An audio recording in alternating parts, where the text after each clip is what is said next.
ఈ మధ్య కాలంలో మోహన్ భగవత్ గారు ఆర్ఎస్ఎస్ చీఫ్ తెలుగు ఇండస్ట్రీలోని ముఖ్యమైన ప్రొడ్యూసర్లతోటి, దర్శకులు, హీరోలతోటి రానా వాళ్ళ ఇల్లు ఎక్కడైతే సురేష్ బాబు వాళ్ళ ఇంట్లో మీటింగ్ జరిగింది.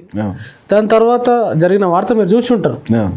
దాని తర్వాత ఈ సినిమా మనం చూస్తున్నాం. ఇలాంటి సినిమాల క్రానాలజీని ఎట్లా చూడాలి? ఇప్పుడు ఇది మోహన్ భాగవత్ గారు ఇక్కడే కాకుండా బొంబాయిలో కానీ, తమిళనాడులో కానీ, కేరళలో కానీ, కర్ణాటకలో కానీ అన్ని చోట్ల కూడా ప్రముఖుల్ని, అన్ని రంగాల ప్రముఖుల్ని, దాంతో ఈ సినిమా ప్రముఖుల్ని కూడా తీసుకొచ్చాడు.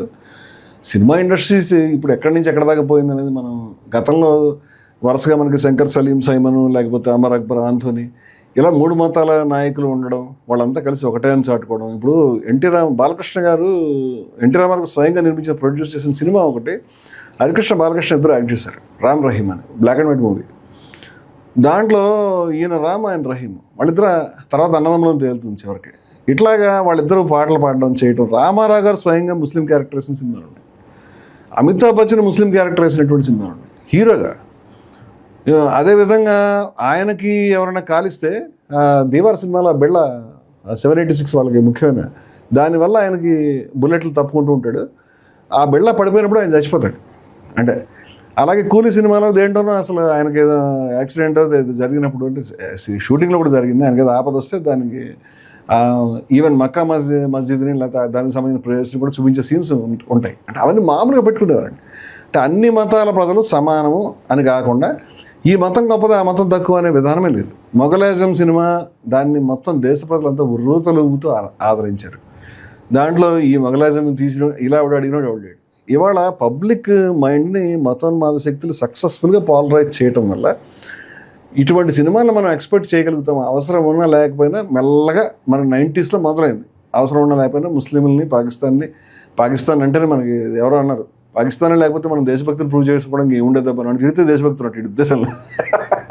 ఇప్పుడు ఈ పాకిస్తాన్ బ్యాషింగ్ అనేది మెల్లగా అది ఇండైరెక్ట్లీ ముస్లిం బ్యాషింగ్, డైరెక్ట్లీ ముస్లిం బ్యాషింగ్ దాకా మనం వచ్చాం.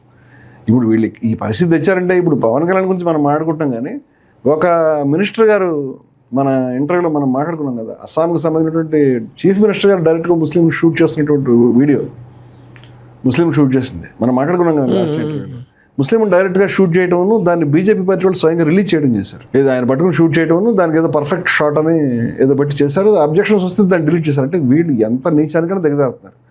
సినిమాల్లో ఇవాళ అందరూ కలిసి ఉంటారు, అందరు దేవుడు ఒకటే, లేదా అందరూ కూడా అన్నదమ్ములు లాంటి వాళ్ళే, రామ్ రహీము ఇద్దరు కూడా మంచి వాళ్ళే అని సినిమాలు తీసే వాతావరణం లేకుండా చేస్తున్నారు ఈరోజు. మరి ప్రజలందరూ కూడా ఈ ఉన్మాదంలో వెళ్ళిపోయి ముస్లింలని, మైనారిటీలని అభద్రతా భావంలోకి రోజు రోజుకు నెడుతూ దేశంలో విద్వేషం ప్రకోపించడానికి, ఉద్రిక్తతలు రావడానికి, చీలికలు రావడానికి, ప్రజల మధ్య ఐక్యత దెబ్బతినడానికి సినిమాలు తీసే విధానం తయారైంది.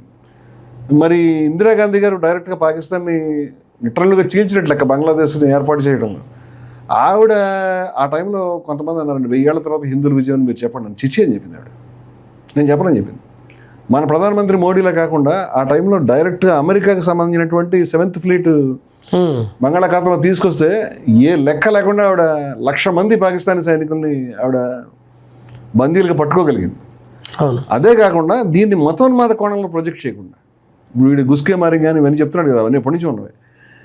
డైరెక్ట్గా ఆ యొక్క యుద్ధానికి నాయకత్వం వహించిన దాంట్లో పార్సీ, ముస్లిం, లేకపోతే హిందూ అందరూ ఉండే విధంగా ఒక చక్కటి వాతావరణం. ఇది ఎప్పటి నుంచి మనకున్న కల్చర్ ఇది. అంచేత హీరోస్ కానీ, రాజకీయ వాతావరణం కానీ, బయట కానీ అన్ని చోట్ల అందరూ అందరినీ గౌరవించుకునే చక్కటి విధానాలు ఉండే చోట ఇప్పుడు డైరెక్ట్గా దీన్ని పొల్యూట్ చేసే విధంగా, గాంధీ గారిని ఎక్కడొక్కడ విమర్శించే, తిట్టేటువంటి విధంగా, లేకపోతే జాతీయోద్యమాన్ని నిందించే విధంగా, ఒక్కోసారి హీరో కూడా నిక్కర్లు వేసుకుని ఆర్ఎస్ఎస్కి వెళ్ళినట్టుగా చూపించే, ఇవన్నీ అంతకుముందు లేవు, మధ్యకాలంలో వచ్చిన సినిమాలు చూపిస్తారు. చేసే విధంగా దేశభక్తి అన్నట్టు ఇవన్నీ కూడా ప్రజల్ని తప్పుదారి పట్టించే ప్రయత్నాలు జరుగుతున్నాయి. ఈ విష ప్రయత్నాలను ఓడించాలి. పవన్ కళ్యాణ్ అంటే ఏదో కొంత ఇమేజ్ ఉన్నటువంటి వాళ్ళు కూడా ఈ తలాతోక లేకుండా వాళ్ళ యొక్క స్వార్థం గురించి, రాజకీయ ప్రయోజనాల గురించి ఈ మతోన్మాద బ్యాండ్ వ్యాగన్లో చేరటం వల్ల అపారమైన నష్టం జరుగుతుంది. అటు హిందీలోనూ ఈ ప్రయత్నం జరుగుతుంది. ఇక్కడ ఈ ప్రయత్నంలో ఒకప్పుడు కళాకారులు ముందుండి వాళ్ళకి ఏమైనా ఉంటే అవార్డులు తిరస్కరించిన సంఘటనలు కూడా జరిగినాయి. ఇప్పుడు అవార్డులు ఇచ్చే దాంట్లోనే మతోన్మాద సినిమాలకి అవార్డులు ఇస్తున్నారు.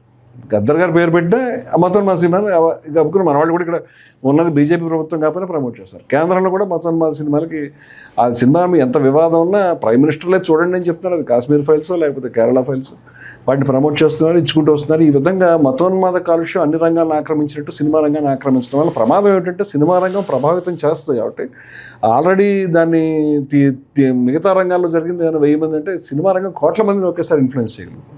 ఇది చాలా ప్రమాదకాల పరిణామం. దీని పట్ల మనం ఏ విధమైనటువంటి ఈ విద్వేషాన్ని వ్యతిరేకించే వాళ్ళు ఎటువంటి ఎత్తుగడలు రూపొందించుకోవాలి, ప్రజలను ఎలా చేయాలి, దీన్ని ఎట్లా పబ్లిక్లో తీసుకెళ్ళాలని మనం దీన్ని ఎదుర్కొనేటువంటి ఆలోచనలు మనం వ్యూహాన్ని రూపొందించుకోవాల్సిన అవసరం ఉందని నేను అనుకుంటున్నాను.